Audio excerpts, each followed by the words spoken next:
Depends what I get out of it. Some David, I think, is being pointed at, or maybe it's in between. David Okay, now I'm being pointed at. When I'm looking at the video, I'm actually pointing at Nathan. Are you giving me a ear? I'm getting a wet willy. Yeah, right. Ear. Oh. No, I'm not actually going to put my ear in Nathan's ear. I don't know where that ear has been. Ear in my ear?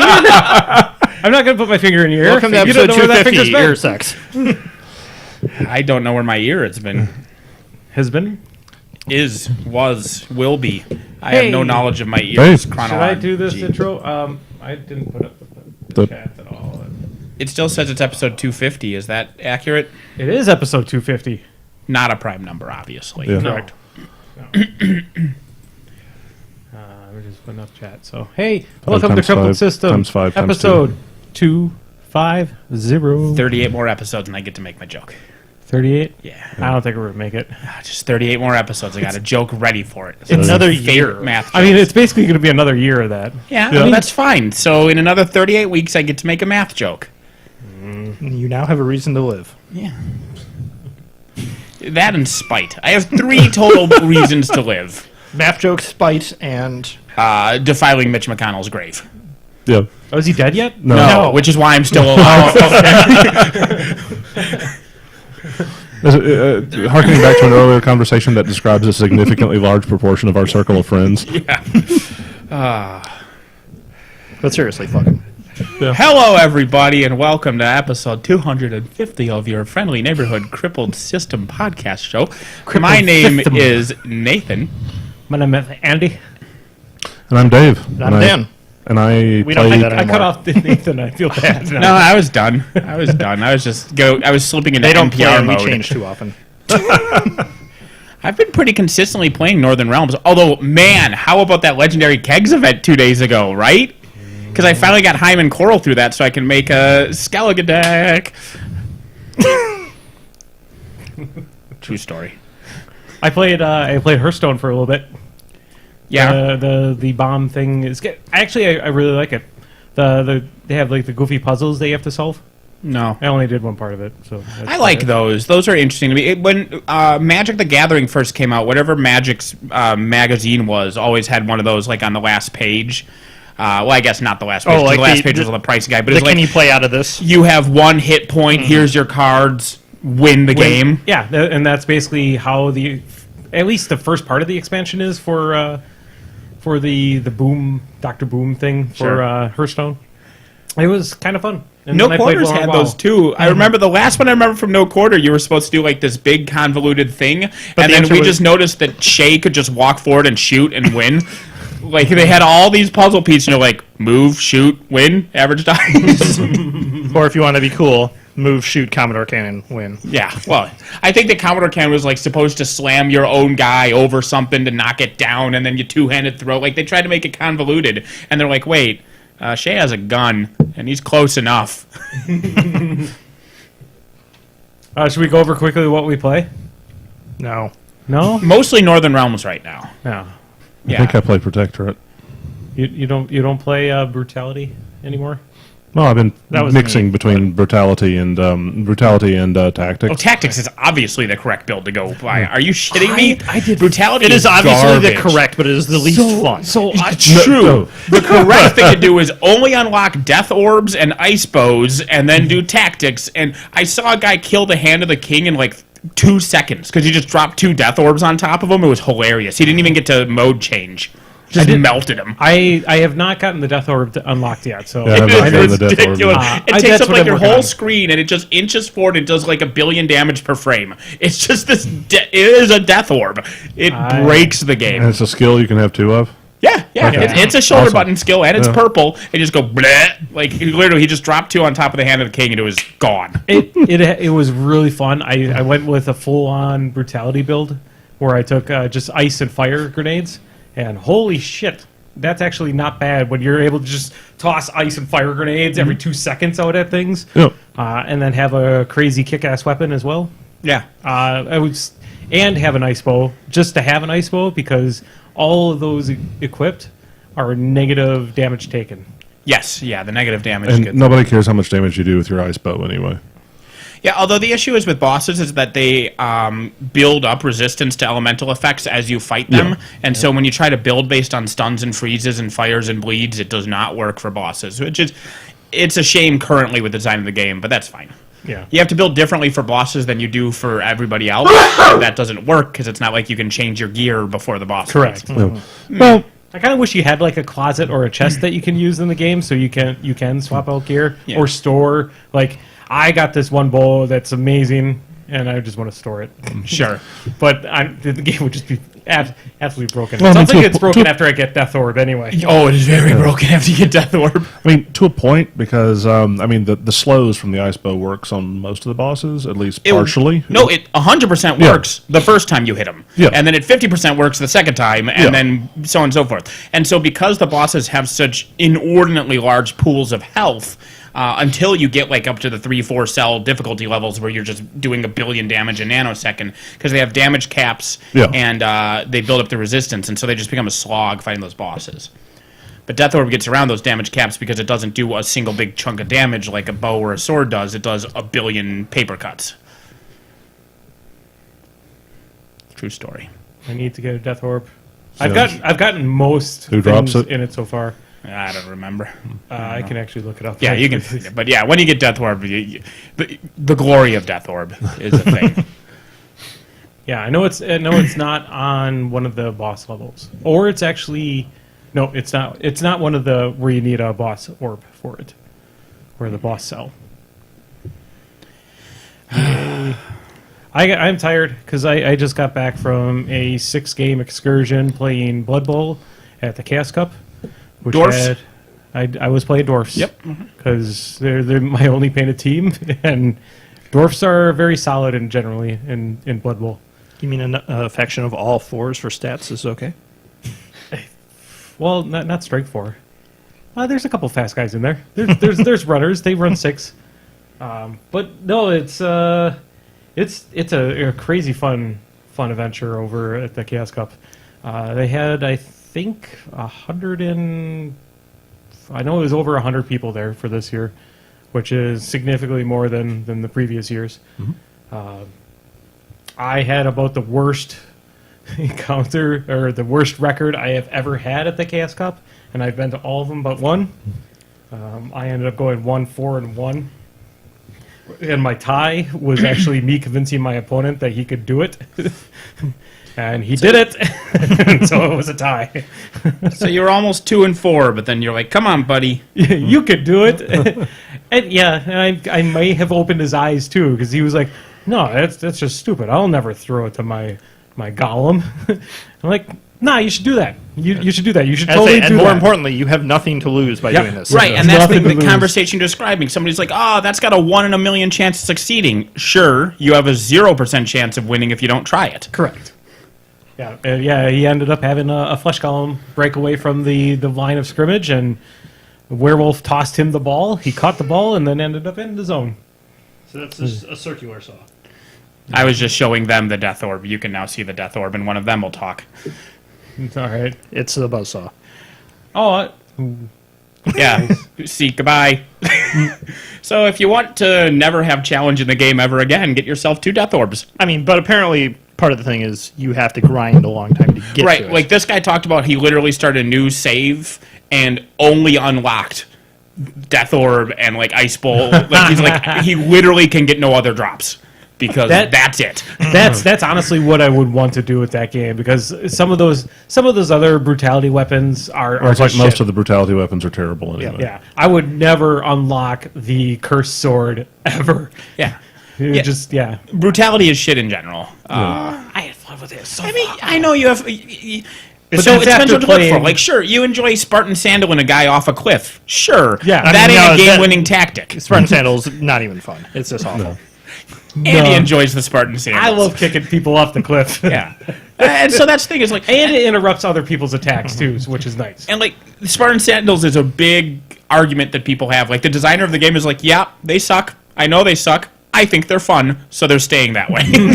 'Cause More power to him. People like Andy exist, right? Yeah. Well, and also people like me who at some point is going to do the Twitch integrated thing where someone else is picking exist. So fuck all of you. Oh yeah, so then you'll get Spartan sandals, or you'll get the stupid Actually, I'd rather have sandals than the whips. Hayabusa glove. The whips are horrible. Both whips are the worst. They sure are.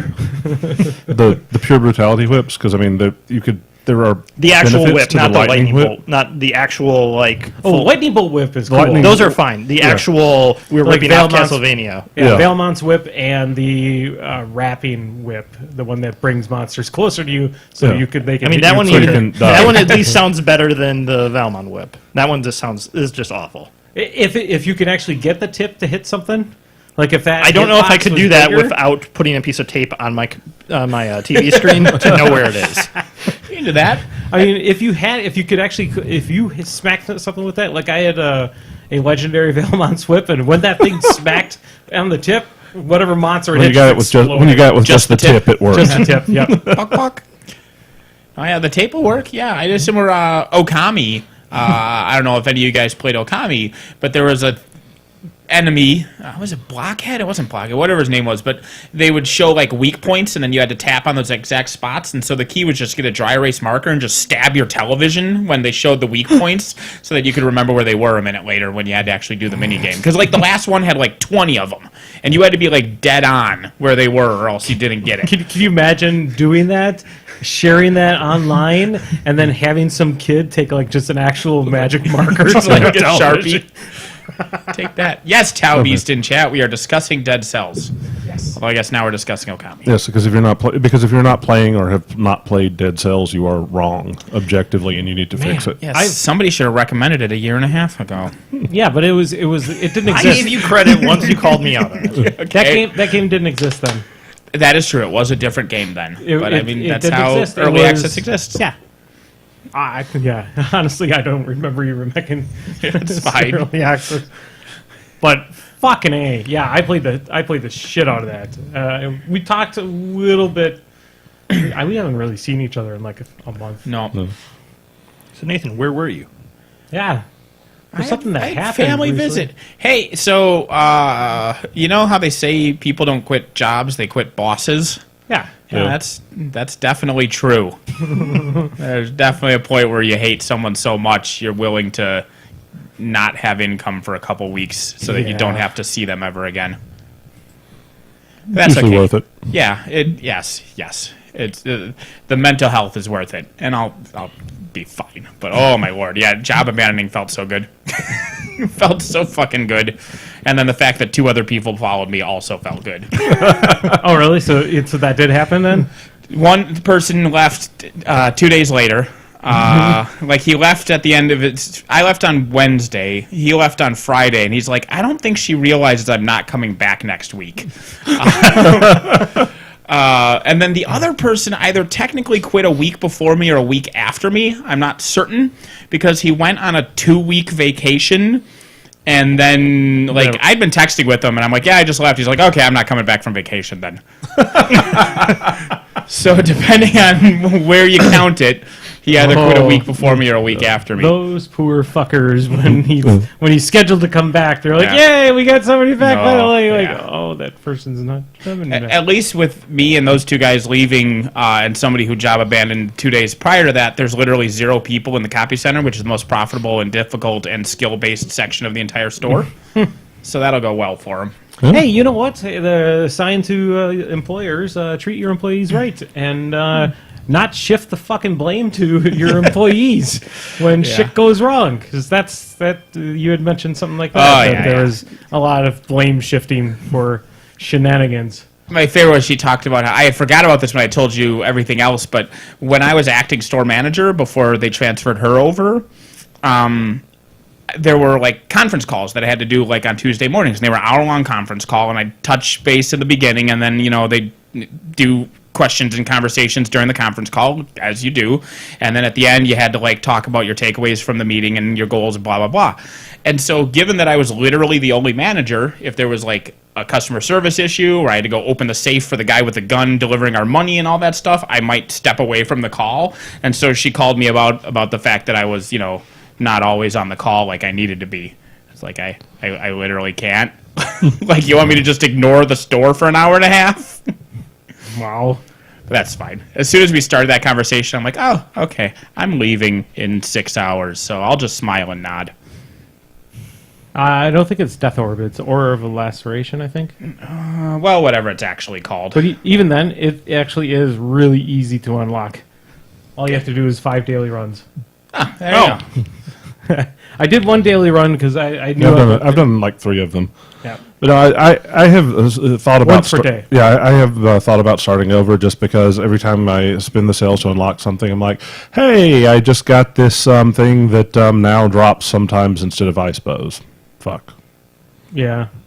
The Frost one is also pretty good too. The big Frost Blast. Yeah, the Frost Blast and the ice bow are my 2 favorite top button abilities, and then there are so many purple weapons that are just terrible. No, it's definitely called Death Orb. Oh, it is. Oh, yeah. Yeah, it's definitely called Death Orb. It's It a says power. Look, it says Death Orb. yeah, it drops from Cleaver. Cleaver is. I've been actually God, I farming hate him them. for a long time Yeah. because he's only in the fucking Forgotten Sepulchre. You get him a good 0.4% of the time. It's got a 0.4 drop percentage. It's pretty fucking horrible because I've killed so many Cleavers and you have to go kill him in the goddamn. He's not the guy who drags you, is he? No. Throws the axe at you. Yeah. No, he's just annoying because he's only in the Forgotten Sepulchre. Yeah. That video there that's repeating, that must be in a boss run or a boss cell run. Russell run. Well, it's got a 0.4% of dropping the Death Orb, so get to farming. Have you tried farming with that fucking orb too? No. I've done it a couple of times. It's sometimes is really. Try farming Cleaver. It's going to be fun with not Cleaver. Cleaver, but Well, no, it's going Hammer. to be fun with Cleaver because you make him elite and then he teleports next to you and one shots you, which was just Yeah. going to be fun. They have a handy pro tip here, which is don't dodge in the same direction that the axe is traveling. Let's go for a walk together and hold hands and die. Yeah, Hammer. Have you messed with an elite Hammer yet? I have not messed with an elite hammer, but I have fought enough hammers that I'm not in a hurry to. The Hammer is the only reason why I want to have either the Frost Blast or the bow because I can't deal with hammers other than that. Oh, hammers are the worst. Who the fuck came up with that creature too? I want to find out who did that because who thought of a creature that just spits out bombs and little baby creatures out everywhere? Probably Nathan's early access feedback. No, and actually, that's kind of an issue with games like Dead Cells and Darkest Dungeons and those early access roguelikes is the issue is that the people who play them a shitload in the early access are like the super hardcore people who want everything to be punishing and Dark Souls style, go fuck yourself. And so these games come out of early access just horrifically difficult. Yeah. And that's kind of an issue sometimes. They're bad about that. I wouldn't say it's really that difficult. I'm not saying Dead Cells is necessarily the worst at that, but Yeah. it is a common theme that happens a lot with early access games. Look at FTL, for the love of God. Yeah. Well, somebody had mentioned in the chat too is that they've done a bunch of hours into Dead Cells, but it just got boring and repetitive. I mean, I guess probably my reason why I still played is I just want to unlock shit. Yeah. And I just keep on I unlocking knew it shit. was going to be that going in. Yeah, it's a Yeah. personality thing, right? Like some people are like, oh, okay, that's the game. Oh, I could do this a billion more hours and unlock a bunch of stuff, or I can just stop. I'll just stop. Like some people, that's fine. Yeah, and like my wife's watching me play this, she's like, I can never do this. And even then, I'm only doing it for like an hour at a time. Right. And that's how I keep it sane, is I play until I start making sloppy mistakes, then I put it down for a while. Yeah, and nice about playing on the Switch is I can, play it while taking a dump, and then I'm done, and so I just put it in sleep mode and go back to Gwent. And then play it while waiting for an opponent, and then put it in sleep mode. I like the fact that you can just shut it off like immediately. I have to like struggle to find a save spot. You just off. That's a good thing about the Switch in general. Yeah, One of a million good things about the Switch. like all the Final Fantasy games that are coming out by next year. Oh, Like all the Final Fantasies are coming out. including tactics. No attacks. That's That'll probably end up. That will. I think probably there's end up coming out. one numerical one that wasn't coming out for some reason. 8. Yeah, 8 for some reason isn't coming out. Yeah, because it sucks. Well, yeah. I respect 8. It tried a lot of interesting things. It failed at almost all of them, but Yeah. they were all interesting ideas. I don't want to have to rake my Switch in half when I have to play that fucking card game. That game. I don't know. Is 8's version better or worse than 9's version? Because 9's card game is basically 8's card game with hidden random number generation and different rules depending on where you play it. I guess I haven't played 9 enough. Actually, no. 8 has the different rules. 9, it's the same everywhere, but it has random number generation in the background. Yeah, it's 8 where different towns have different rules, and that can kind of fuck with your brain. Yeah, and then you also had to, in order to get some of the cards too, you had to go beat somebody with the card, and yeah. And somebody was asking about, has anybody tried Warhammer Champions, which is the Fantasy Flight, is that a Fantasy Flight's version, card game, generating game? I think it is Fantasy. I mean, the answer is no. No. None of us have played it. I've heard decent things about it, but I'm not sure if that is Fantasy Flight or not. I almost want to say If it is Fantasy Flight, I wouldn't want to play it just because they lost that license, so they can't make anything more for it. But I mean, it must be a new thing. oh no, it's not. It's not Fantasy Flight. Yeah. Right. I don't know who makes Nope, it. I know literally nothing about it except nothing. that it's Age of Sigmar, so I don't like it. It's a card game, and I don't think much of us here really play that much card games. Besides digital card games. Shh. But I mean, like... It is a digital card game. Or it has a digital form.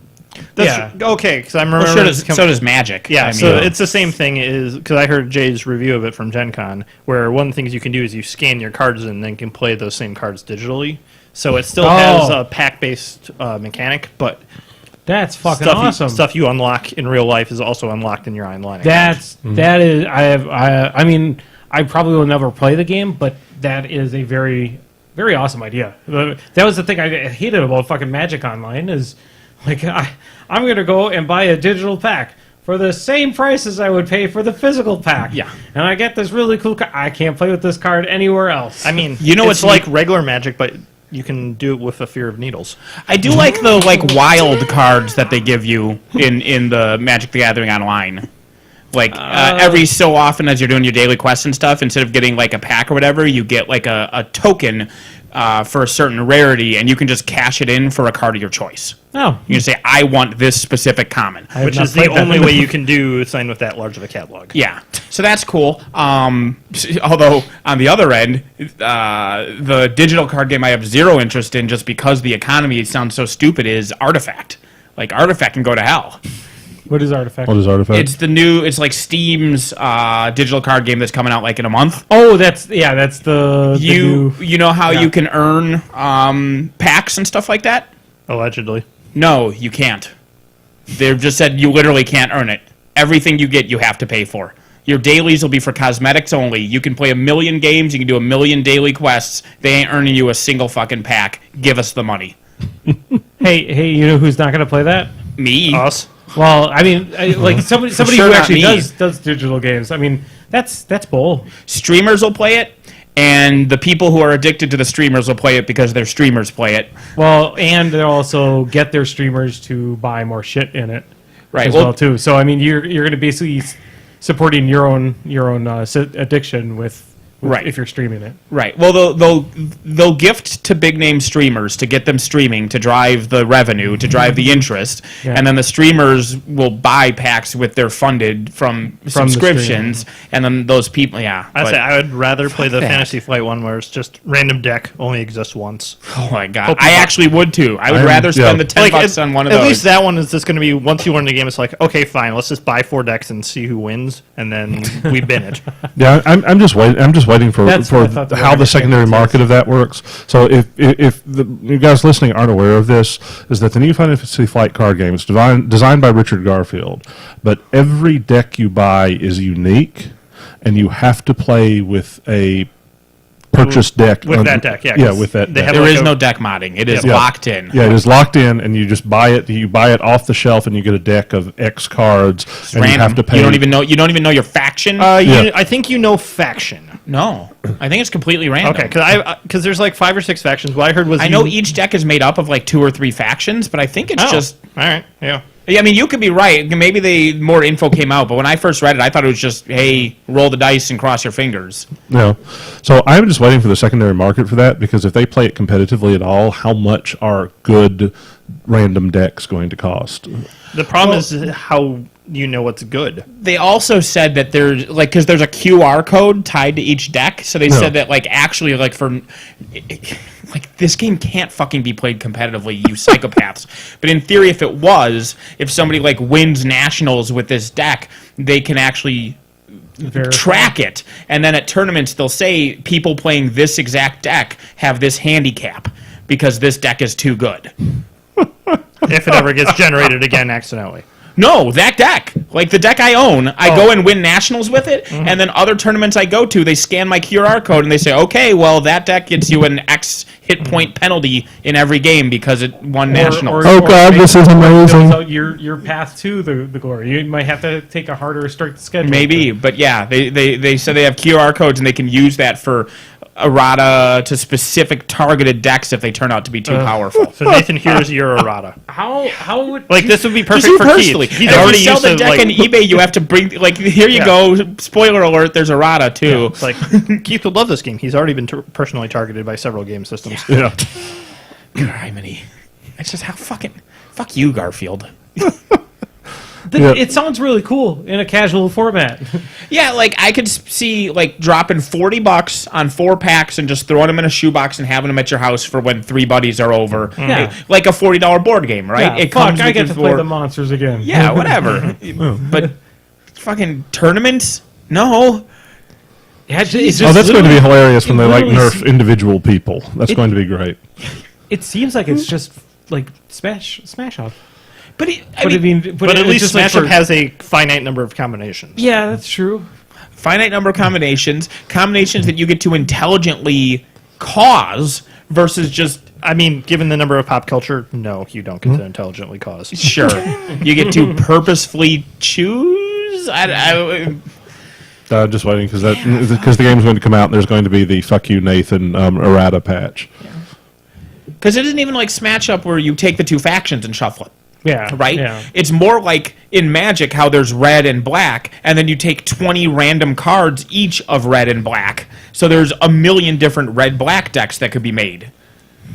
Because it isn't even just that you get all of them, like in Smash Up. You just get, just sounds horrible. It's just... Yeah, there was like 14 digits of possible combinations Oh, or yeah. something like that. Yeah, like you could play a never deck go- every second for a million years, They're like one of never those going to stupid print things. that many decks because they will stop making... It'll get stuck on some container from China long before that. Like I said, the only possible thing I could see is casual people either A, just buying 4 decks and throwing in a shoebox, or just a fun Saturday night thing would be a little just burner tournament. Like your entry fee is here you bought a deck, we'll just play a tournament. But no, And you have a campfire outside, you just burn them. Yeah, I support that too. Like, this deck sucks. But no, you have to hope it gets played competitively, just so we can observe how terrible the secondary market and the behaviors around that. I mean, there What's were this game, tournaments Dave? for 4th edition, I'm Googling. 40K and 7th edition fantasy. People Yeah. will play this. People will play it competitively, but it's like we have to hope because we're going to sit there and have to watch on eBay what good decks go for because every deck is completely unique. Well, here's the bigger question. What's a good deck? Yes. Well, that's the thing. That I mean, if you win a couple of tournaments with a deck, you put it on eBay and $50,000 for your deck. So, no, It's even called more so. Keyforge, by the way. Keyforge, Call of the Archons, as I like to call it, the dumbest gaming thing since Breakkey. So, hey, hold on. So, Keyforged. All right. So, what if you accidentally put your QR code in your eBay transaction, or in the pictures on the eBay thing, and then the company could just say, "No, that deck's fucked. You're not supposed to resell." You can. Why Well, can't who you cares resell? about resell? I don't think they care about reselling. Why can't you resell? No, I don't know. You just can't modify the decks. Yeah. Whoever buys the deck will just buy the nerfed version. Like if you win with it and they nerf it, you'll just like buyer beware. This deck has been nerfed. Or you have some idiot who just loses a card too. And Or you just sell it pre-nerf and hope that the errata happens after you unload the deck that's for exactly. thousands. Or the game just fails miserably and becomes worthless cardboard. Yeah, that And too. in Fantasy Flight, I'm voting with option 3. worthless cardboard. What a stupid like. So, okay, on that same topic, because all of us know who Richard Garfield is, but has he had a hit since Magic? Yes, What? King of Tokyo. Okay. That game is fucking awesome. The expansion makes it a decent. Oh, actually, yeah, the expansion makes the game. I mean, the game is just shitty rolling dice, but the expansion with all the powers for all the monsters makes the game. I mean, and even much shitting better. rolling dice still made him bank. Yeah, It's thematic Yahtzee without the expansion. correct. And also, it's half the length of Yahtzee. Yeah, it's one of my favorite Yahtzee's filler games. You're thinking of like Monopoly. Yahtzee's real quick. Every person gets 12 turns, right? Like it's a finite number of turns. It can't go any longer than that. It's just I might be jaded because I've had too many times where we've had too many people playing the same game of Yahtzee. like 4, maybe 5 people tops. That- If yeah, you're playing with like a that's- dozen people, It's that's the your worst own. goddamn thing Yeah. out. That's where I hear stabbings go on. I wanted And then to. if it's not The a problem drink, was it was in the middle of the Northwoods, Wisconsin, so That's so if where you're the playing- most if you're- stabbings can happen. yeah, if you're playing with 12 people and it's not a drinking game, you're doing one of the two things Oh, wrong. Don't you know about Slenderman? You know what other game Richard Garfield designed? What? Artifact. But we already knew that. Did we? Yeah. You got? I didn't know Richard Garfield designed Artifact. I thought that was just coincidental that we talked about it, and now we're talking about another game. No, by him. somebody mentioned it was Richard Garfield during the conversation. I thought that was the. And that's why Keyforge. he's even been brought up. No, we were talking about Oh, Keyforge. oh, okay. No. Now I'm mixing up Keyforge and Artifact. Yes, Artifact, the online one that comes out in 2 months with the shitty you can't earn cards economy, is done by the same guy So who is did Richard- these shitty you can't. Yeah, so build is packs Richard real Garfield card now the official patron saint of shitty collectible card gaming I mean, strategies? it sounds like he's just more the patron saint of pay to win. Or the patron Well, saint of especially cashing out? with Artifact? Artifact. That's it. It's with that. It really does seem like Yeah, I it's mean, that pay to is win. just pay to win the game. Yeah. Well, I mean, that's what Magic is. He made There is a 1 in a million chance that you'll just get lucky in Magic. This is just straight pay to win. No. Like they've Can you- they've removed the curtain. Can you imagine? Can you imagine if they did like a McDonald's Monopoly thing with Magic, and just like one pack out of this entire shipment will have a Mox in it? I mean, that's less shitty than other things I've done. he did Robo Rally, which is tolerable. Okay, if you yeah. did, No, if you don't play it, it's tolerable. if you do a single board with 1 or 2 flags, it is a perfectly fun little game. I would agree with that. It People is- go like, let's put 4 boards and 10 flags, and then I just kill myself. and then 6 hours later, you're like, my fucking robot's running into the wall.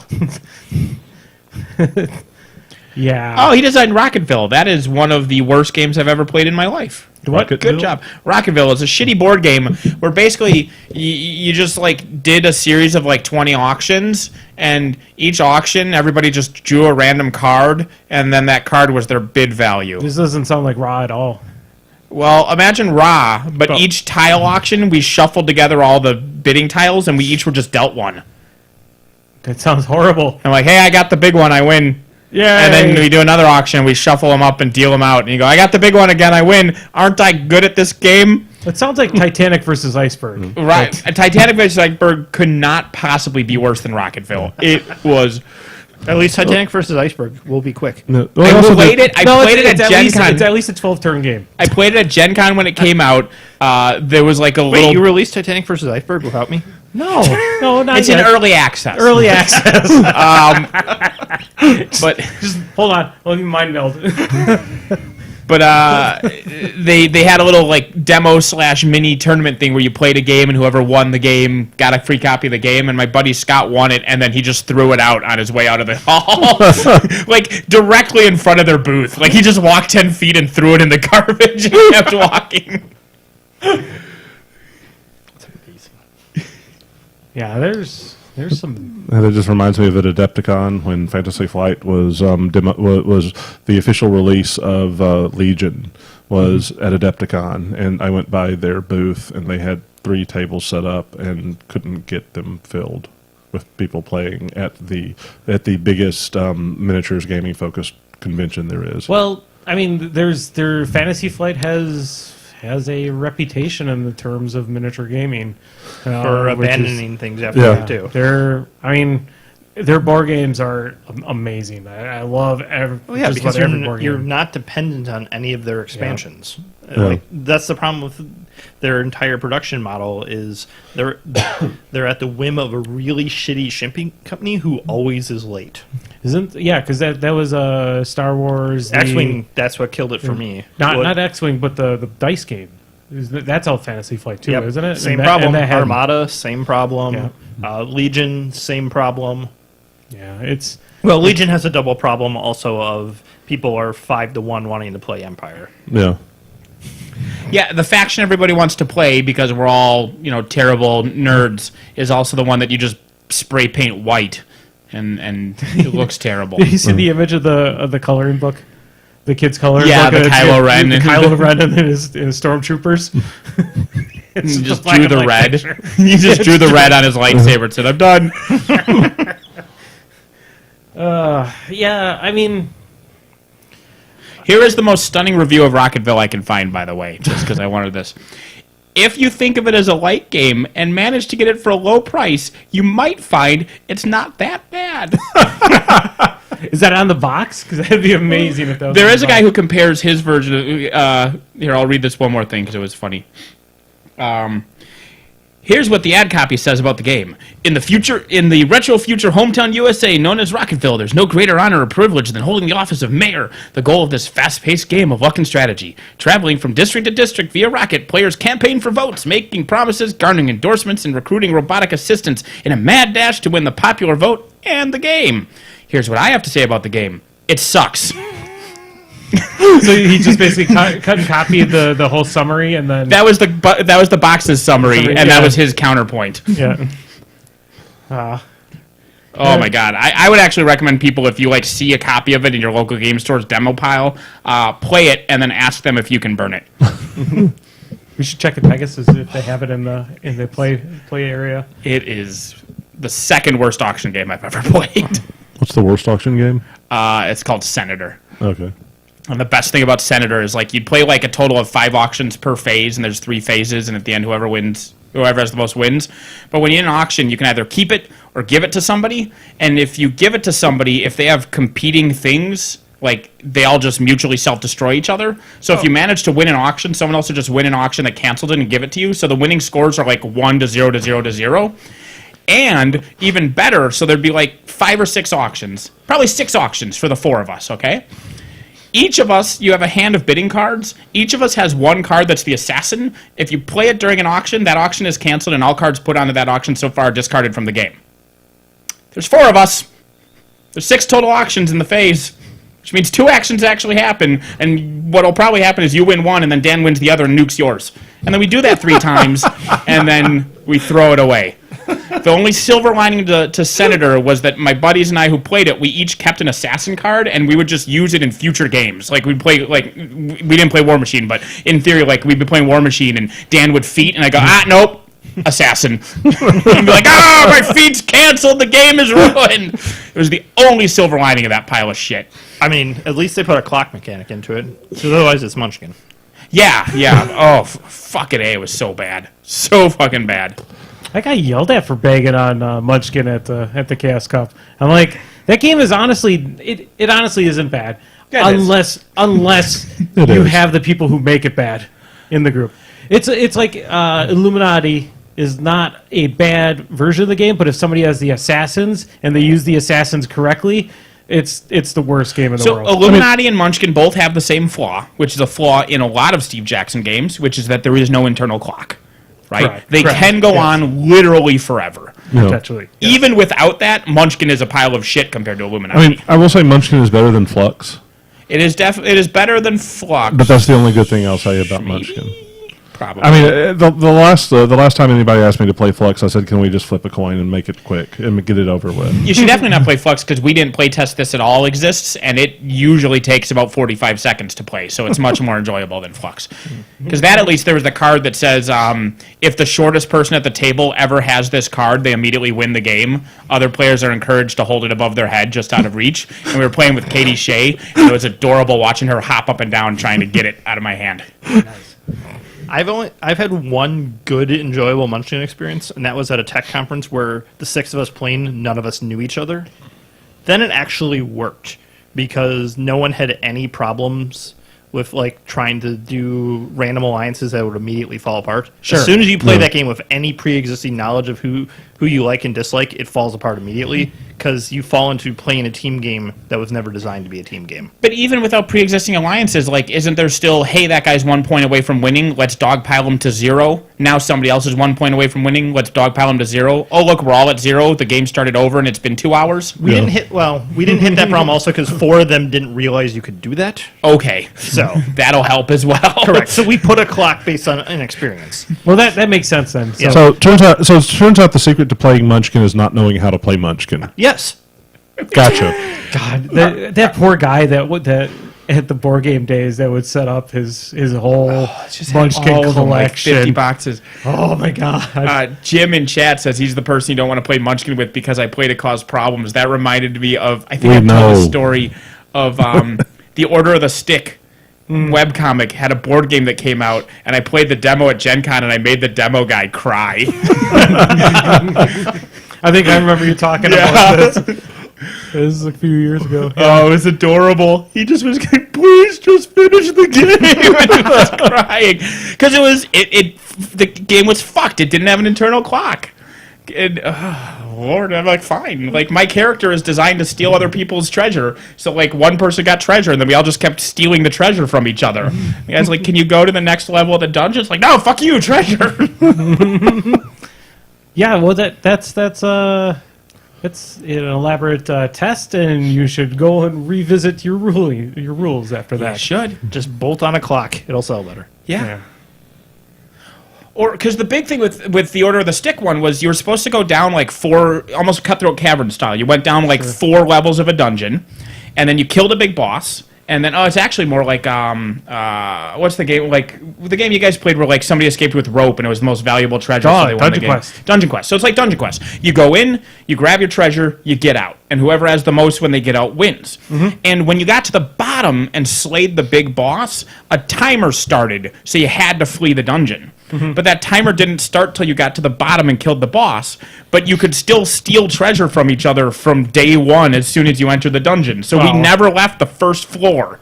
And we just kept slapping each other, stealing the worthless garbage on the first floor. And the game had nothing it could do about that except cry.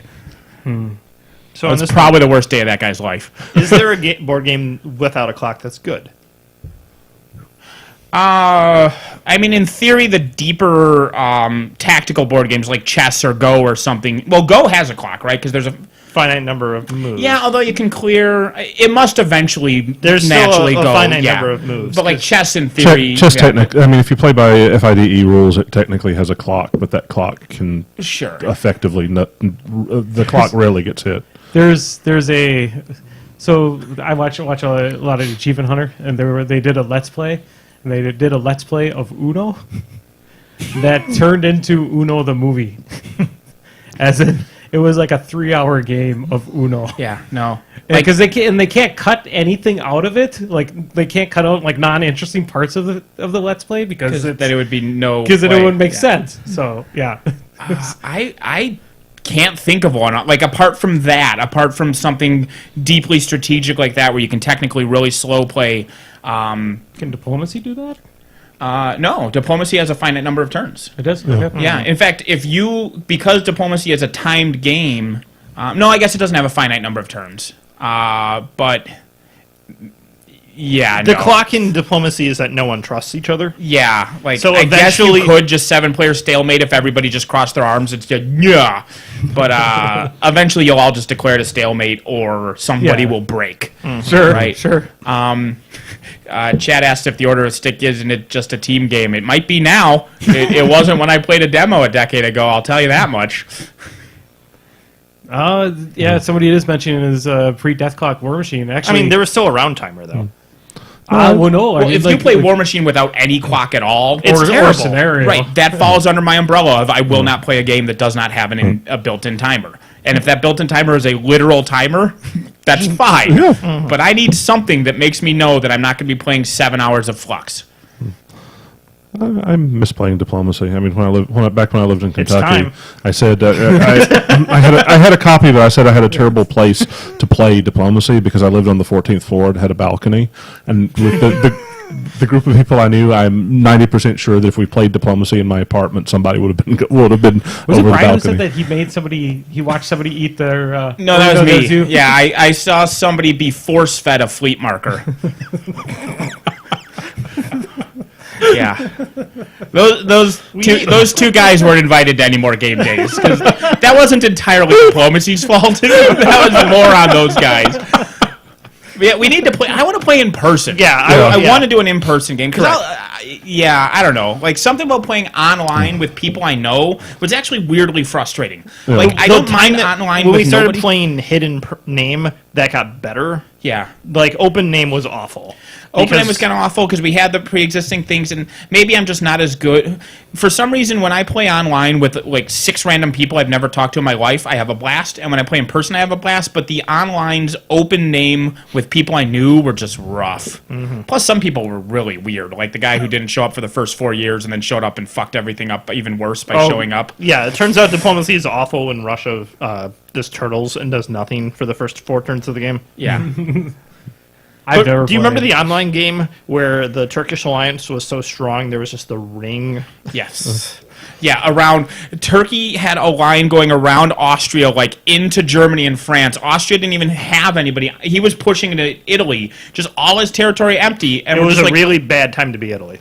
go! Not that I'm still. No, that was like my one positive experience in high school was that in my World Civ class, the teacher divided the class into teams and we played diplomacy. And he didn't know me or my best friend at the time who was on another team. My best friend comes over after class and I said, "Okay, Dave, let's win this." I'm like, "Okay, we can do this." And the last turn of the game, we managed to successfully backstab everyone else, and it was beautiful. My first game of diplomacy ever was a big blast because my buddy Andrew, who actually I believe he still has the record, or is at least tied for the record for. They have almost like a Stanley Cup for the diplomacy Gen Con tournament, and he's on it the most times, which is kind of cool. But he was Austria, and he got crushed really quickly down to just one army, and that army survived for like 15 more years, all the way to the end of the game. That army ended up in England.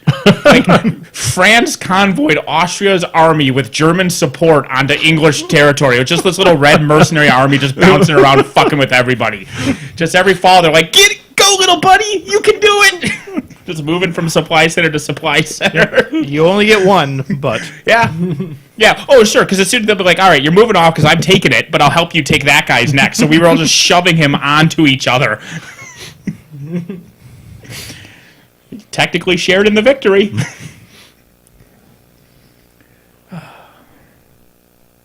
So that's World Team Championship. Yeah, Nope. diplomacy. Diplomacy. Austria, go Austria! No, it's Australia. Yeah. G'day, mate.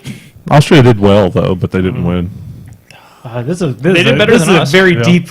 This is a very deep callback that Nathan's doing. Yeah. So we didn't check. Did Poland get second then? I know. Yes. Okay, I wasn't sure how strength of schedule and stuff yep, worked. it was Australia, Poland, England Knights, England Lions. England Knight got threeth? Yep. Yep. Yeah, threeth. I know Travis won't let us do it, but I want to. You want a threeth? Yeah. I mean, let you nothing. imagine sending Let that- nothing. All right. It isn't Travis's tournament. There's a committee. I know, but we'll have to work if we piss him off. Can you imagine the? I was going to run the event. We'll still have to work if we piss him off. That's true. He does all the Travis doesn't even logistics. Need to know. He doesn't listen to this podcast. There's like a 50% chance he was listening. It's possible. I can check the Threeth. Hold on, I'm going to accidentally make somebody a admin. Yeah, Travis is not on the podcast. He's not on there, so All right, he'll- perfect. there's no way he'll know. No way he could know. Nobody right. tell him. Yeah. Nobody tell Travis that we're making threeth blacks. But yeah, the World Team Championship is over. Australia won. One of the Australia players had a hilarious post on the Kador forum afterwards, or the Kador Facebook group afterwards, which I strongly suggest you check out the Kador Facebook group just to read Christopher Davis's post. Or This Davies. was right at Davies. Yeah. And this was right after he pop and dropped Krios 1. Yes.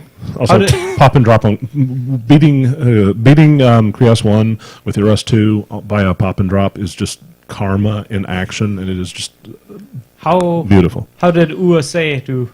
8th, 18th, and 21st. Ah, And which- the ATC team was 18th. Nice. Yep. With their incorrectly thematically chosen team name. Yeah. Although it made kind of like a Venn diagram, I guess, where there were two inventors and two industrialists. And so you had Tesla was just an inventor, Rockefeller was just an industrialist, and then Edison was both. And 2 of the 3 were evil, so... Yeah, yeah. And only I would say all 3 were probably evil. Tesla wasn't evil. He wanted to He was build death building- weaponry for the good of all mankind. No, Tesla wanted to build death weaponry because he was sick of people not paying him. Only one of them murdered elephants in public for publicity stunts. In the other's name. Only one of them almost single-handedly killed the entire film industry in the cradle through piracy. Okay, I was going to say, because Rockefeller might have tried to do that too. No, well, you know, like the Earth to the Moon, the famous short with like the rocket in the moon Yeah. and stuff. He pirated that and released thousands of copies of it everywhere, and just he did that with several movies and just killed film. Like it barely didn't die because that shithead just was like, fuck you. Well, Edison, hey. Yeah, I thought it was a weird selection of team They wanted names. evil industrialists, and then the- the Californians picked Tesla. Yeah. Because they're like, Tesla, he's an evil industrialist, like the second one, not the first one. Honestly, they're probably like, to be perfectly honest, it was probably, who the fuck is Rockefeller? Oh, I know Edison. We don't like Edison, so let's put out Tesla. Yeah, like they're like, oh, is Rockefeller an inventor too? I'm not going to research Tesla. Isn't so? I'm not doing research. Tesla is American. I thought he was. He was Serbian-American. Yeah. Okay. Born in Serbia, emigrated in Did most of his work in America. 1880 Okay. something. Yep. Okay. I thought he was. Yeah. No, he came over to work for Edison, and Edison promptly screwed him twice. Well, everybody that he worked for screwed him. Westinghouse, he ripped the patents up himself to save Westinghouse. So, same result, different connotation. Yeah, I mean Westinghouse screwed him in other ways too. Edison screwed him. Marconi screwed him. Yeah. And- Westinghouse was the gentlest. Yeah. Yeah, But yeah. Life was not particularly good for good old Tesla. But he outlived all of them by like 20 years. Yeah, and now he's the one that people like. Correct. Like, Yeah. we've gotten over that Edison fucko. Like, remember that time when Tesla was in charge of the World's Fair, and, like, a month before the World's Fair, Edison's like, oh, by the way, I'm not going to let you use any light bulbs because I still have the patent on the light bulbs. So Tesla invented a better light bulb in, like, 2 days. Fuck you, Edison. If only he wrote stuff down. Wah, wah. but so Yes, California should have just picked Disney. So speaking of WTC and ATC teams, since the WTC is over, I am recruiting for Team Conflict Chamber because I am going. My goal is to put together a team of top players, and I will be the alternate. Also, I was going to say, are you the coach? also, speaking of which, in ATC news, if you don't like lots of notifications, remove yourself from all Facebook groups before tomorrow morning. But yes, I. Oh, isn't Errata? Notifications are coming. No, the ATC registration links are coming out tomorrow. Yeah. Yeah. But no, If this is coming in the past, I'm not sorry. What do you think of that new sexy site that no longer has random advertising on it? I don't go to that well, site. we have yeah. I Sure. just moved it over to a different host so you didn't have to use the free WordPress site that was putting random giant pictured advertising on the front page. See, I never saw advertisement, but I think that's because it was in the behind the scenes website. I was never on the front website. I also have the epic posts I need to run past everybody else before I post it, but I'll talk about that off the air. And unfortunately, when I moved the site over, I could only move it over with one user, so I am credited with writing everything on the ATC website. I mean, you wrote non-zero percentage of it anyways.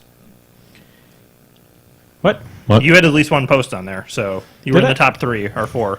I didn't have a post on the ATC. I just got the access for it, like, I thought you had posted sign for WITC because you were complaining that we didn't have anything up there. no. I I just complained about complaining. it. Yeah, he didn't do anything about the complaint. Yeah, nobody He just gave me complained. access about it. That's because we all forgot our passwords. Yeah, now I have access to it. So what are we talking about? Are we going to do? I don't think we have any Zappity. There was one at the top. There That was was. a recommendation. In the meantime, I have 3 recommendations because I've missed a few weeks. Oh no, it's instead of a Zappity, it's a recommendation. Okay. Oh, so, actually, wait. I did remember. We had one other thing we wanted to ask you about. So tell us about the river. That was a road.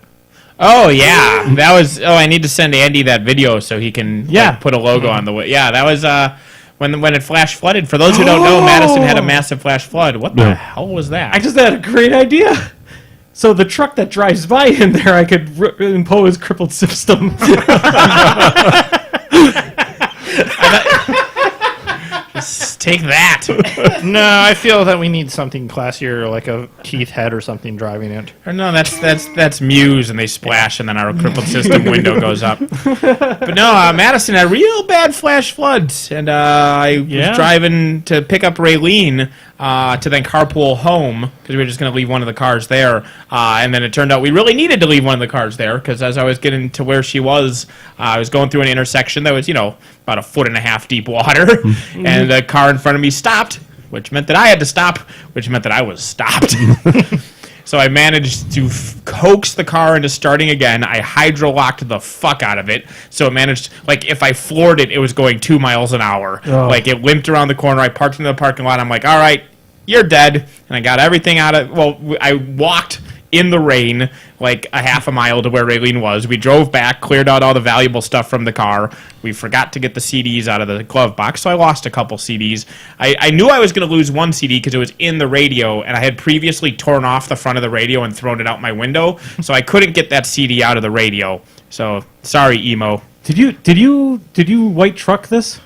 What? Did you white truck it? No, this one I actually called and had somebody pick it up, and then they paid us for it. Because the white truck, I'm like, I'm just done, and I just left it there. Just left it there.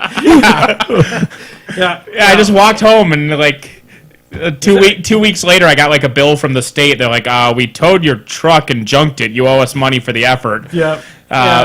Or usually they don't charge you anything because they'll junk it for a profit and they'll just pay off the tow bill. But this one I knew was more valuable than that white truck. And so we actually, I wasn't even going to bother because I figured that flooding wasn't covered. But we actually called our insurance policy and it was covered. And it was a total loss, so they gave us, It turns out, unlike home stuff, comprehensive auto does cover flood damage because you didn't make a bad decision by building a house in a floodplain. You could legitimately just be caught up in flash flooding in a car.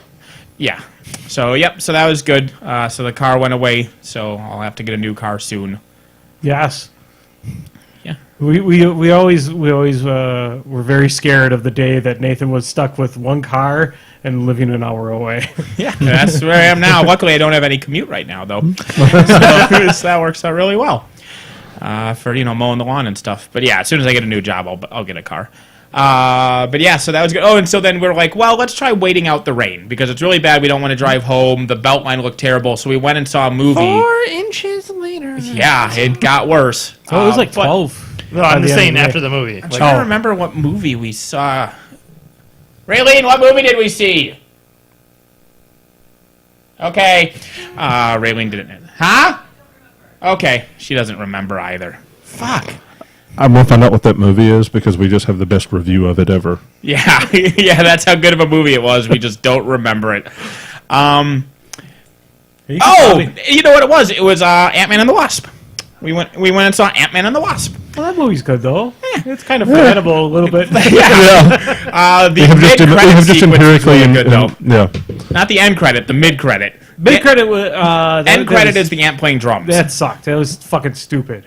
Although with just the emergency tones all playing in the background. That was creepy, but just it was basically it would almost been better for me if they just did the emergency tone. Disappear. No, just nobody there. Yeah, just everybody gone. But that mid-credits was good. But spoiler, I think it's only the 3rd Marvel villain to not die. It's pretty good. I guess Zemo, Loki. Originally, I'm just talking about in their film, right? Yeah. Zemo survives. Loki is dead anyway. But within their own film, definitely Loki survives. Yeah. Zemo survived. Thanos so far has survived. Vulture survived. Yeah. Leader. Leader wasn't the villain of that film. No, he wasn't. But what's his face was, and he did survive. Abomination. Yep. So like 5. So I guess that's like 1 out of 4. I'm surprised they just haven't unleashed the Abomination so we could have another just ruckus in New York again. Yeah, they're super fucked on rights. Like Universal owns half the rights to the Hulk. It's this weird thing. Yeah, Red Skull. Let's, I thought he. I mean, so within Captain America: The First Avenger, functionally he dies, Yeah, right? So it's a weird bringing him back kind of thing. It doesn't. Yeah, I mean, it doesn't. It doesn't count if one of the primary stones that holds reality together decides to suck him back somewhere else to torture him for eternity. Sure. So yeah, he's a dead. ghost more than a living Yeah. thing. But going into the theater, we saw like a couple who were coming out like just whatever, like young college kids, and they go to run to their car, and she takes one step, immediately falls into the street off the side of the road, face plants into water that is deeper than her. Like she's submerged all the way. It was the funniest damn thing. I feel sorry for whatever phone she has and hope she has insurance. But just you're like, I'm gonna run. First step, whammo, face plant, gone. Never to be seen from again. Yeah. It was the Soul Stone that Red Skull was guarding. Yeah. Yeah. Which I honestly, when I watched the film, I didn't even realize it was a Red Skull at first. The guy with the red skull as a head, you were confused?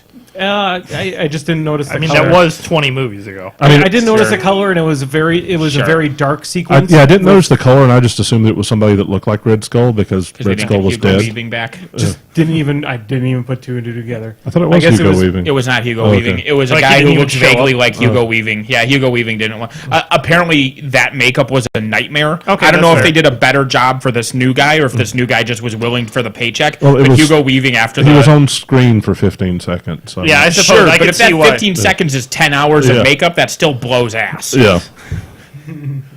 The new guy just might not have known what he was getting into. Yeah, or cared, or they could have Yeah. improved it, right? But Hugo Weaving, when they did the original film, made no bones that it was a nightmare, and he hated every moment of it. All right. So Jim had mentioned instead of a Zappity as a recommendation, do you like geeky stuff? Do you like science? Do you like when people explain science fiction and fantasy with real science in entertaining ways? Then you should watch Because Science. Because science. Who's in it? Yeah, tell us more, Jim. Because Science's host... Oh, never mind. You scrolled. Now Oh. I can't read anymore. Because Science's host science communicator is just Nerd Thor. I'm going to try that sentence again. Also, because Science's host science communicator is just Nerd Thor. Okay. What? Is Jim having a stroke? And this is the last so- time that we do a viewer. So we have to parse things. It's also because science is... That's the name of the show. So because science is... So we have 2 things we have to parse. Host science communicator and Nerd Thor. So Nerd Thor could literally be Chris Hemsworth. Or one of his brothers. One of the... God, I loved that fucking review the AV Club did of Westworld when it first came out. It's one of my favorite sentences in any review ever, where they said, it stars a Hemsworth. No, not that one. No, not that one either. It was beautiful. But host science communicator. Did they just mean host? I don't know. Scroll down. Maybe Jim has. That's what I was looking. Nope. Nope. He just says, we have a channel. All right, so it is a crippled system review. I'm no longer making sense. Just look it up. Okay, so the Tesseract was the Space Stone, but... So I guess the Space Stone teleported him to the planet where he guards the Soul Stone, I Yeah. guess. Because the Soul Stone was definitely the one he was guarding. Yes. Yeah. I was thinking hard and trying to think. I thought Tesseract was also was the Mind Gem. Yeah, but it was blue, right? And isn't blue the space? Well, Loki, because Loki was using the Mind Gem around. Yeah, the Mind Gem. Yeah, the Mind Gem was in Loki. The Mind Gem was in Loki's staff. No, And it the wasn't. No, the Tesseract. space. The Nova Corps had the Space Gem, wasn't it? I don't fucking know. I think they eventually had the They had the purple Tesseract, one. I think. Yeah. No, the purple one was with collector. They must have had space because that's the one he first showed up with. Is the one he Yeah, has. it was the Space Zone because the Space Yeah. Zone was in Asgard, and that was at that happened off scene, Yes. off screen. Okay, the guy just looks like Chris Hemsworth. But he's the host that is a science communicator. Well, when you're the host of a science show, you are communicating science. So you're just talking all weird words, Jim. The point is because science is a nerdy show about science. Okay. Okay. And science is awesome. Yeah. Is it? What the hell? What? Oh. Space orb. It's a Portal reference. It's in Portal, Okay. David. I don't know if you played I Portal. played a little while and got My bored. recommendation is play Portal 1 and 2. Yes. Portal 1. Yeah.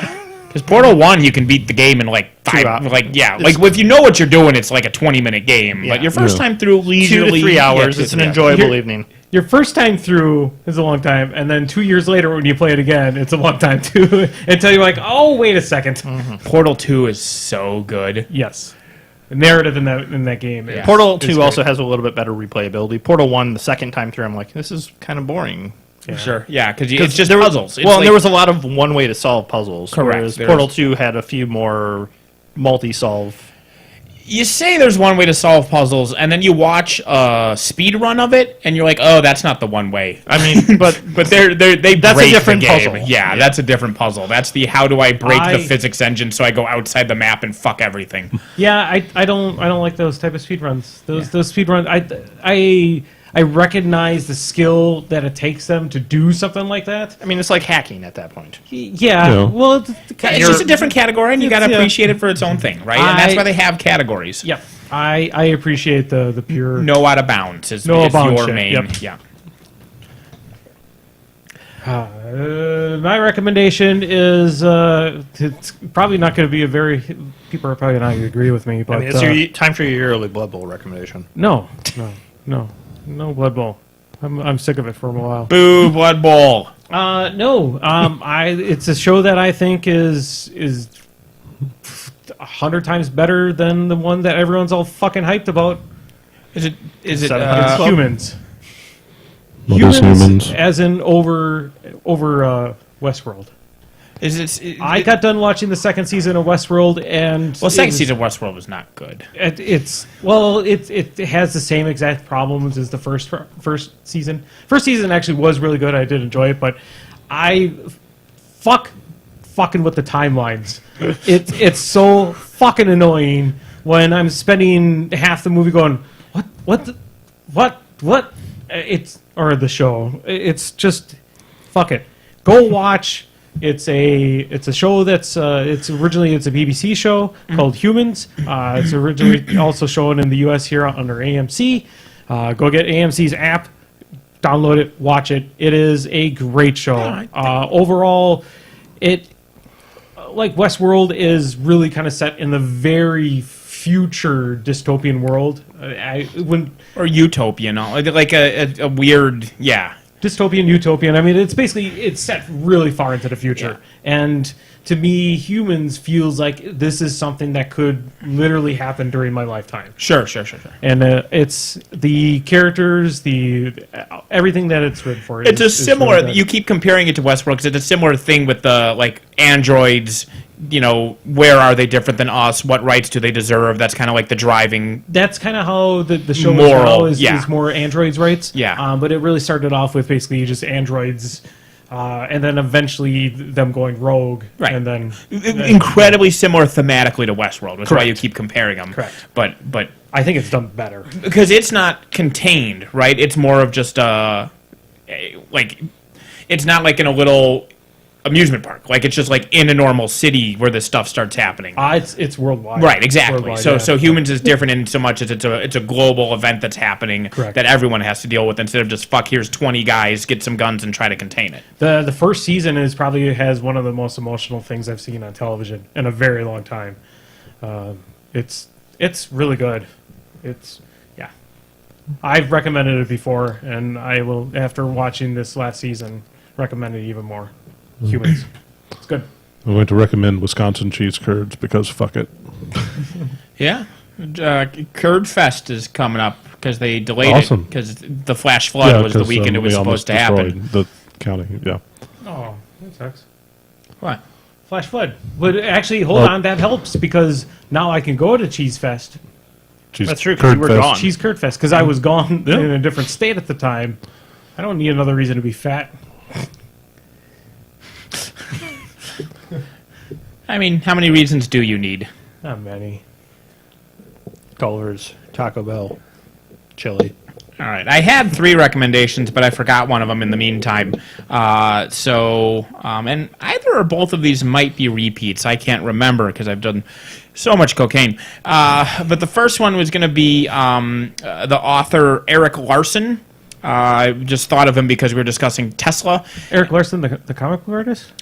No. Gary Who's Larson? basically no, Eric Larson has followed basically like wherever Todd McFarlane has done comics in. Quite a unfortunately, fawn. he kind of spawned. Awful thirst. But Continue, Nathan. No, this is fine.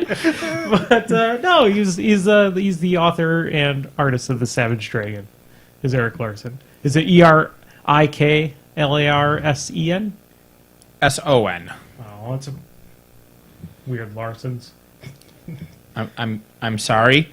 So anyway, Eric Larson writes. That's with my mind. I immediately think Savage Dragon. It's not. Sorry, go ahead. They are riveting dramas. They oftentimes have murder and stuff like that in them, but they're based very tightly woven with actual historical events, Especially the that Savage happened. Dragons. Yeah, like things that because the Like a Savage dragon Dragon, becomes a yeah, cop. I when, mean, when a that's dragon becomes a realistic cop, event. that's something that I happened. mean, I've read books. That's happened in Chicago. But I'm so sorry. so like Devil in the White City takes place. Oh, it's him. Okay. Yeah, that's one of the main ones that people recognize. The World's Fair, there was a serial killer, the H.H. Holmes, the serial killer at the World's Fair. Yeah. It takes place there, and it's about that. Thunderstruck, which takes place, there's a murder on board the ship where Marconi, he invented the wireless communicator, and it was being tested on that ship, and so a murder takes place on that ship, and so it's got like history in there, and he's got one with Tesla in him, which is why it made me think of it. So they're very interesting books with enough real history to keep it interesting and enough fantasy to be Actually be interesting. So- not just a documentary. Yeah. So it's kind of like what's his name? Did the Da Vinci Code style things? Right, but these aren't shit. Because the difference with the Da Vinci Code things is that they're terrible, and nothing in them is good. Also, nothing in them is true. Sure. These, at least, are incredibly tied to correct. real things. Yeah. He didn't Dan just say Brown there was started a- with a fake historical event and then went off left field. This guy starts And then with where people now believe it's real too. correct. Whereas Eric starts with real historical facts and then just weaves in a plot around that. But like half the stuff in them actually happens. Right. Sure. He's just filling in gaps with what if this could have happened if these 3 things flipped from A to B. This is almost Yeah. kind of similar to From Hell by fucking crazy guy. Frank Miller. Yes. No, Frank Miller didn't do From Hell. Because, Rasputin's crazier brother. Big old beard and crazy eyes. And he hates Alan everybody. Moore. Yeah. Alan Moore. But yeah, it's like From Hell by Alan Moore, where like all the facts in it, like the wheres and the whens and the whos are all true, and then he weaves fictional things in to tie it all together. Which reminds me, we need to take pictures for the podcast sometime for the cast so we can actually build a cast bio and stuff like that. I think we should all take pictures as if we were Alan Moore in that same setup. Yeah, oh my god, that fucking I don't know nut if job. I can go without shaving that long. Just the crazy eyes. You just need the crazy eyes. Okay.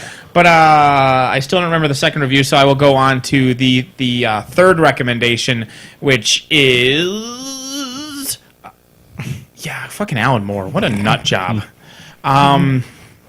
Oh shit! Who did I ran across a random Reddit argument. People talking about Alan Moore, and there was another guy who was fighting where they were talking about not only do these people hate each other, but they're like on opposite sides of the true magic debate, and now hate each other for that as well. But it's another.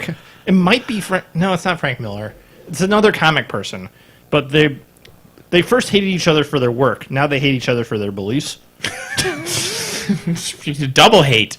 At least they didn't like each other and now hate each other, right? It was just piling on. Correct. Castle Rock.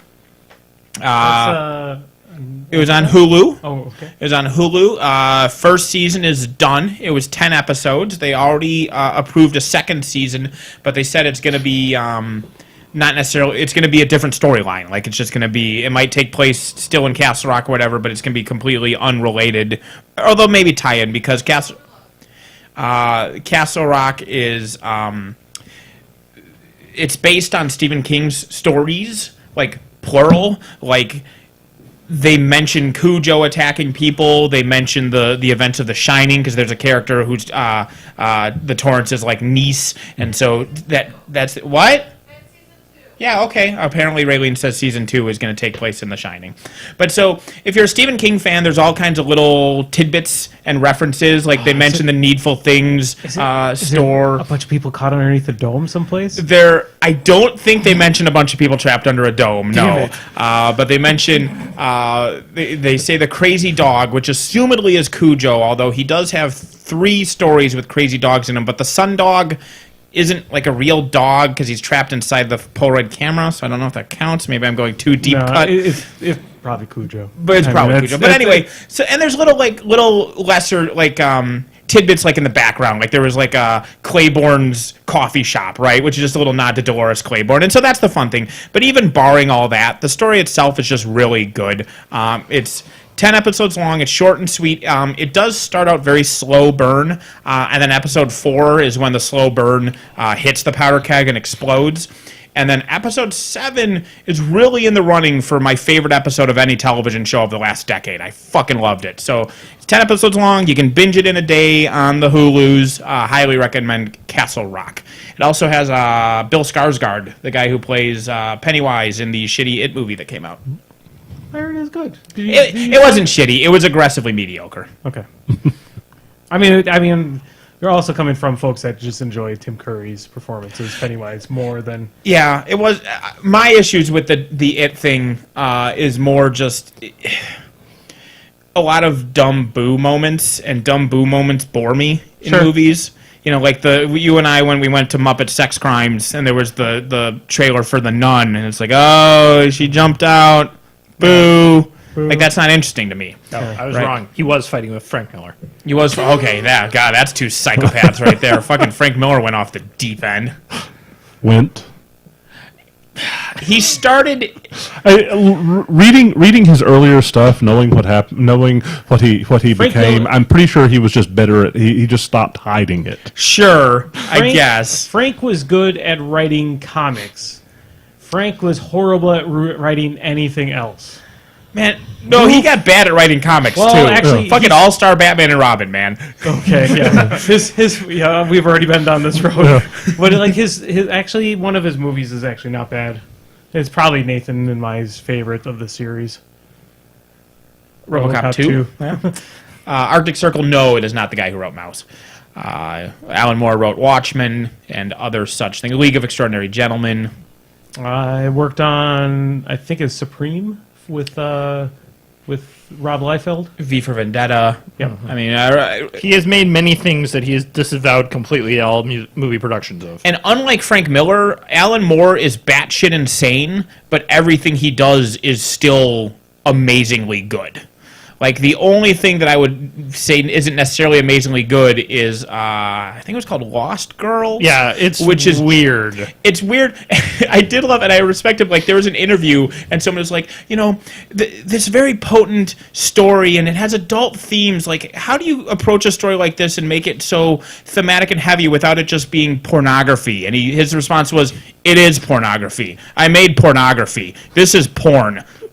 Yeah. And the interviewer's like, oh, okay. Yeah. He's like, nah, you're just supposed to jerk off. It's not deep. I just made porn. And they were not expecting that answer. Correct. My problem with Alan Moore is his hatred of all things adaptations of his stuff, even though most of his stuff is adaptations.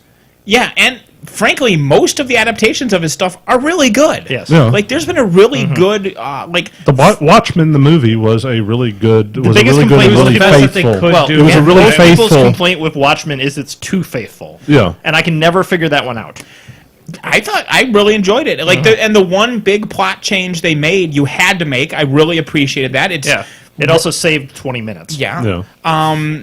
Yeah, like if his worst adaptation might be From Hell, which says a lot because that's still a perfectly decent film. Yeah. V for Vendetta is a pretty shitty adaptation, but it's a really good movie. You know, like it's the most like I could see being pissed because they didn't stay faithful. But also, But it's a really good Vendetta movie. also doesn't make sense unless you grew up in the 80s. Correct. It just flat doesn't work. Right. Yeah, no, like pretty much every. Oh, okay, yes, there is a really shitty Alan Moore movie. It's the one that Talby says he likes, which is League of Extraordinary Gentlemen. That film is notable for one thing. It killed Sean Connery's acting career, and he was in it. Like, didn't he turn down Gandalf? Yes, Yes. because He of it. turned down Gandalf. Yeah, I liked I mean- Hyde in that. In I fairness, like- him turning down really cool. Gandalf was a blessing in disguise. I like the car chase through the streets of Venice Yeah, to the cemetery. yeah. Yes, Venice, famous for its large roadways and below-ground graves. Yeah. That then blew up and flooded. Fucking fuck. I like the C-Lab 2020 version of the League of Extraordinary Gentlemen. Yes. Quetzalcoatl, League of Huck Extraordinary Finn, Gentlemen is probably French guy. it's a decently passable dumb action flick to watch while drunk and or high, but it is the most precipitous drop in quality from the original source material. Which League? League of Extraordinary Gentlemen. Yeah. It's a popcorn. Correct. Yeah. It also that was It's like Van that was the Helsing. biggest Yeah, series it's- one too. So it's another one of those ones where there was just too much stuff that they couldn't fit. Because that one, unlike the rest of the stuff, isn't like one and dones. I might like the League of Extraordinary Gentlemen movie more than I like the second League of Extraordinary Gentlemen graphic novel. The War of the Worlds one. League is weird. The first one I love. Yep. Like start to finish, the first League graphic novel. The second one just has some like spoilers, Hyde rapes the Invisible Man to death and then eats him. What? I mean, Alan How'd you Moore? notice? it's Alan Moore. Because his corpse becomes visible after the fact, because apparently his magic powers don't work afterwards. So, like, while he's eating him, like, the table becomes gorier and gorier as the blood and viscera starts to become visible. It's like, okay, Alan, like, you're insane and you thought this would be really brutal, and it is brutal, but it's also not justified by the characters at all. And what? Maybe I don't like Hyde as much anymore. I mean, you know, he's just channeling Frank Miller. Yeah. Yeah. Yeah, that was a very Frank Miller thing to do. Frank has brought us. some Which really one of good books, those so- two did Killing Joke? That's Miller. That's Okay. Miller.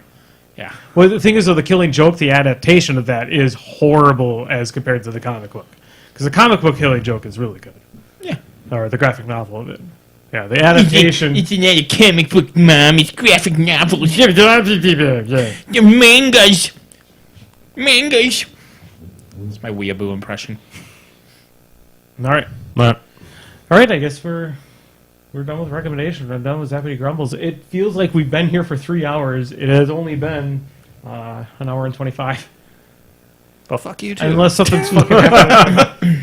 Well, fine. Yeah, I'm glad to know that every moment with us is a waking nightmare that feels like eternity. Yes. We'll see you next week. Really? No.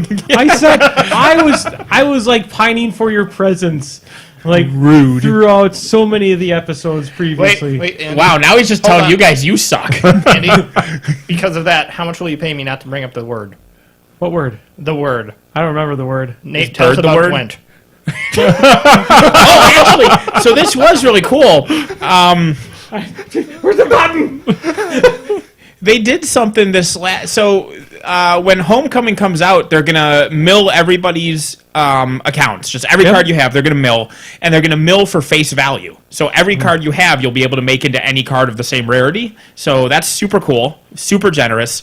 And the only thing you can do to keep people playing until such a flip. Sure, to make these cards worth it, right? Because you're stocking up. So like right now, nobody's milling any of their extra cards because you can mill now for 10% of face value, or you can wait a month and get 10 times as much. But what they just did on Wednesday or Thursday, for 24 hours, every keg you open, so the way that Gwent's card kegs work is the first 4 cards are random, and then the 5th one, you get a choice of 3 cards, and then you pick the one you want, which is really neat, instead of just getting 5 random cards like most places do. But what they did was, for that 24 hours, every keg you opened, that choice card was guaranteed to be the rarest rarity that exists, like a gold card, the highest thing. There were people that had like 200 fucking kegs they were waiting to open. So, like, literally, I think now, just by the fact that I had like 40 or 50 kegs that I opened, come Homecoming, I'm guaranteed I can just make a full collection of the instant it comes out, because I have so many fucking gold cards. Because every gold card you can grind and make like 10 bronzes out of it. So you'll complete whichever faction you want. All factions. Or all the factions. Literally, and have a bunch of other stuff. I guarantee I will be able to have full maximum usable of every card in the game the instant Homecoming drops, because of how much... Was that good or bad? I mean, it's convenient. The only decision I have now is that, like, the animated cards cost twice as much to make, so I have to decide... Like, if I can make 1/3 of the card, like, if I have enough left over to make 1/3 of the cards animated, I have to pick which ones to do it with. What color is your Siri one going to be? Huh? Holy shit! Oh my god, man! Did I stare into the abyss of Eastern European racists in that thread? I didn't even link the thread, but I took some. I think I posted some pictures. Yeah, I posted the picture. Jesus fuck! There are no black people in medieval Europe. Okay, sure thing. Wow. My favorite response to that is the guy who wrote The Witcher is involved in that project, and apparently is a complete ass towards anyone changing his material. And he still supports it. Correct. He demanded complete casting control, and he's fine with the decision. Yes. Yeah. So at that point, I'm like, I don't care anyways, but I have 0 complaints at this point. If they make her black, they'll have to make everyone in that kingdom black. Why? Alexander Dumas was black. Is every French person black?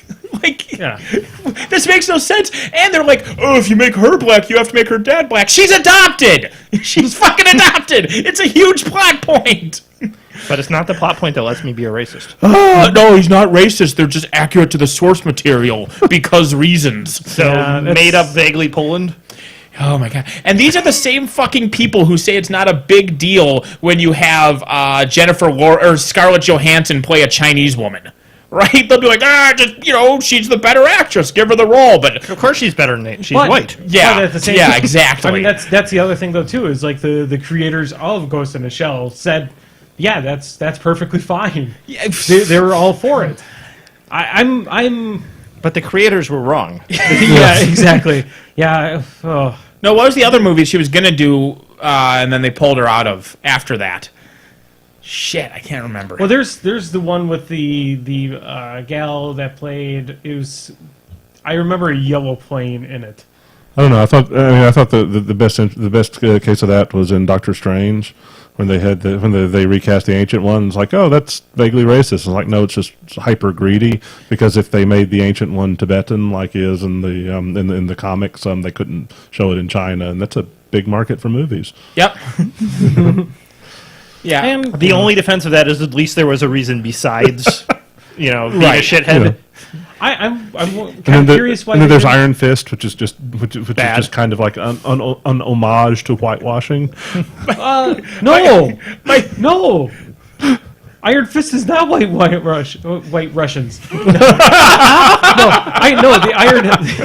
The Iron Fist is not whitewashing.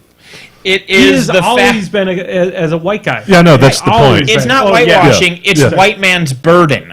See, it's how white people are better at everything than the actual native cultures who invented it. Yeah. That's what Iron Fist is all about. He's better at kung fu than the Tibetan, Chinese, whatever monks that taught him. That was one of the things. Because white people are the best. If you replace that with karate, that might be true, because karate is more. Most of the karate stuff these days is not actually historically accurate. Did you play Neo? Neo? He knew his shit though.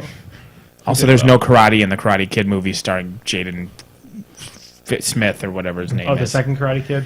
There's no karate in it. Why didn't they just call the movie The Kung Fu Kid or have him learn karate? Why did they make a movie called The Karate Kid and then have the kid learn Kung Fu? Yeah.